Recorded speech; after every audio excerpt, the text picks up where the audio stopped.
Iyayi zosachedwa ndithu tinapasana update few minutes ago pompano kunena kuti Iran ikhala nayonso akuti ibwezera makamaka zimene Israel ikupanga ku dziko la Lebanon. So Iran pakadali pano ndithu yayamba kuphutitsa ku northern Israel, kumpoto kwa Israel kumene ndithu akupanga zama attack kupanga attack dziko la Lebanon.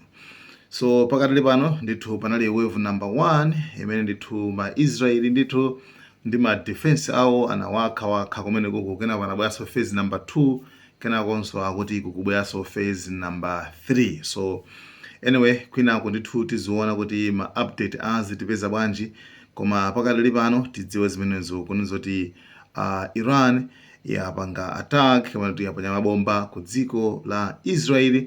Mu statement yawo ndionena kuti tinakuwuzani kunena kuti musapite ku capital city ya Beirut ku Lebanon, kumene ndithu posachedwa apa tinakupasana update kuti iwo ati ndithu anapanga attack, anaphulitsa ndithu ku capital city ya Beirut ku Lebanon.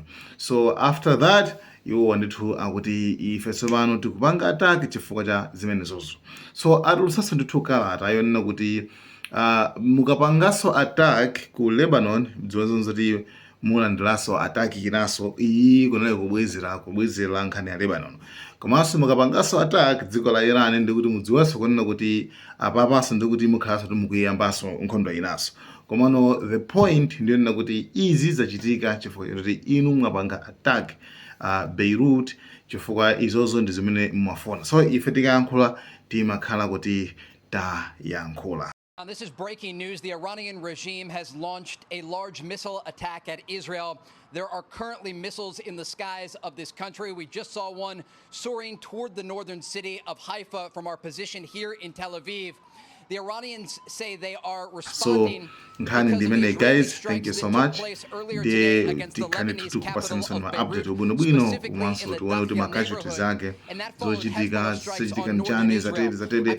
So khani mwepo chifukwa Israeli so zikumveka zoti naunso akuti abwezeraso aphulitsaso ku dziko la Iran. So pamenepo pamene pali nkhani. So guys, tidikirebe tione kuti zosalala zake nzotani. Tidikire pano revenge kama kubwezera kwa Israel, and sitikudziwa pamene pa America so irowelera kazitani emene sitikudziwa komano actually iyo ndi basi yambikaso pano kachikena. So guys, thank you so much Malawian Cameras.